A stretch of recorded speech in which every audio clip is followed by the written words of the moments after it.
Okay, welcome everybody.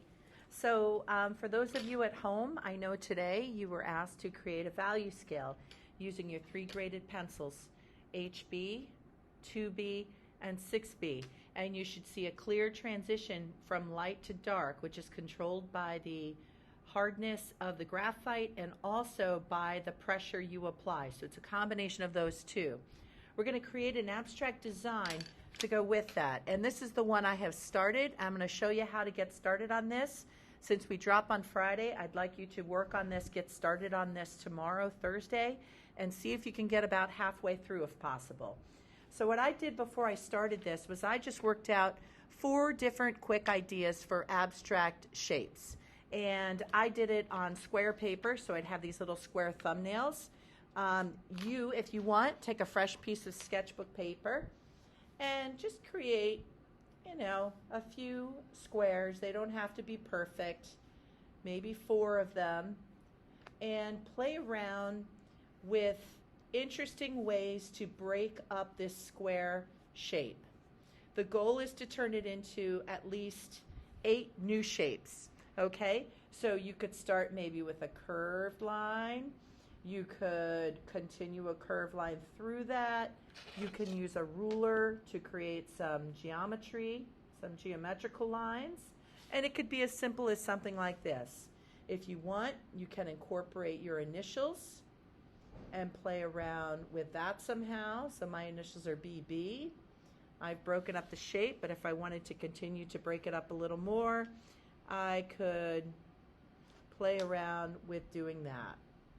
Okay, so that is exactly what I did to these plans here, and I decided out of these 4 plans, I kind of like this one. I thought this was kind of interesting. So once you've kind of envisioned and planned for about 5-10 minutes max, back on the page that has your value scale, I would like you to again use a ruler to create a 5-inch by 5-inch square. If you don't have a ruler, you're going to have to eyeball it with a straight edge, but the goal is to make it somewhat square shaped, and 5 by 5 should be enough room for you to work, but not so much room that you'll never get through this. Once you've done that, you're basically going to be looking at each of these shapes as their own individual gradations. So by gradation, or gradient, and I'll spell that here, G-R-A-D-I-E-N-T, I'm talking about the smooth transition between your light and your darker values, smooth transition in values.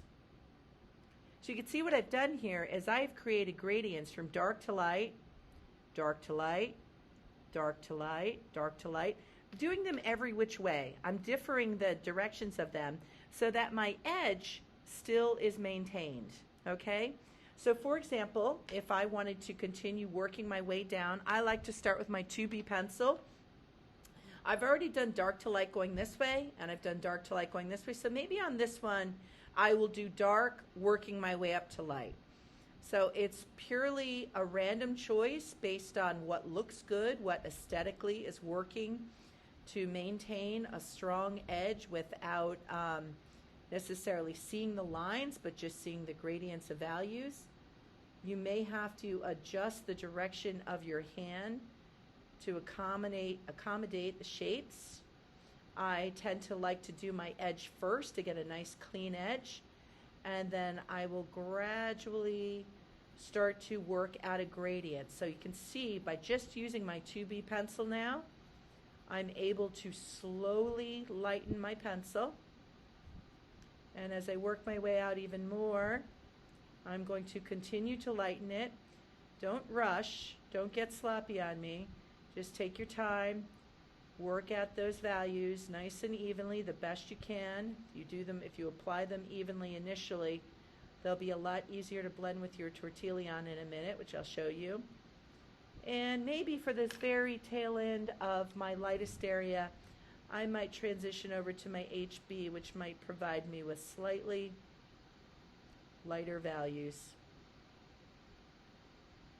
So when I get it to be right about here, what I can do is take my handy dandy blending stump And I think what I'll do is, if it gets really dirty, you can try to erase off some of it. I'll provide you with some sandpaper in class. You can even erase it a little bit.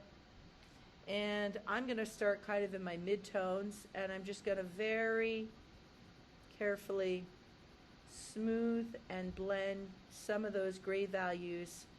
So I'm not seeing the stroke of the pencil anymore. I'm just seeing the tone of the gray. So I'm trying to minimize the appearance of the pencil lines for this particular exercise.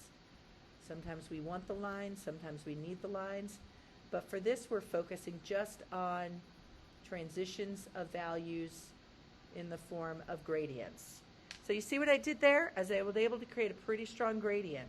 Now if I wanted to pump up my dark a little bit, I could take my 6B pencil, which I know is my blackest pencil, and I can go back to the darkest side and add a little more tone. If I've overdone it in areas and I want to soften an edge, I can take my kneaded eraser and pull up a little bit of tone. If I really want to clean up an edge, a sharp edge, I can take my pointed eraser, my cap eraser, and really get in with like a nice crisp edge there, just to make the distinction between these two edges a little stronger. So I'm going to continue doing this until my whole abstract design is complete with gradients. Small shapes are going to be harder to show gradients because they're so small. There's not much room to move. But larger ones you get a little more flow with, a little more visible flow. If you find that you are working and you are working over an area you have already done, make sure to take scrap paper and cover the area that you are going to be working on so your hand doesn't smudge it doing this. And this way you'll be able to get in close to areas without generating any smudging throughout the entire assignment. So this is what you will work on today. And when you come in tomorrow, I'd like to see it at least 50% done. Okay, if you're enjoying it and you want to finish it all up, you can do that as well. Have a great day, and I'll see you soon.